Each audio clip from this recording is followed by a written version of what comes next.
বাদাড়িয়া শাল জঙ্গলের ঠিক মাঝামাঝি একটি মারুতি গাড়ি দাউ দাউ করে জ্বলছে।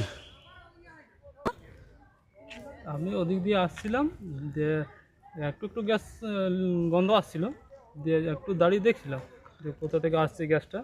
যে তারপর সিটটা তুলে যখন দেখলাম গাড়ি স্টার্টে ছিল, তখন একটু একটু বেরোচ্ছিল, দিয়ে বন্ধ করার চেষ্টা করছিলাম, ইঞ্জিনটা স্টার্টে ছিল তো। দিয়ে তখন যখন একটু লাইন দিয়ে ঘোরার চেষ্টা করেছি, আগুন লেগেছে, সঙ্গে সঙ্গে আমি ছুটে চলে গেছি, পালিয়ে। আচ্ছা, এই গাড়িটির মালিক আপনি কি ড্রাইভার? হ্যাঁ, মালিক কোথাকার? মালিকটা হচ্ছে দুধের ডোবা। আচ্ছা, এই গাড়িটি কি বহন করা হতো? দুধের গাড়ি। ফোনটা ধরুন।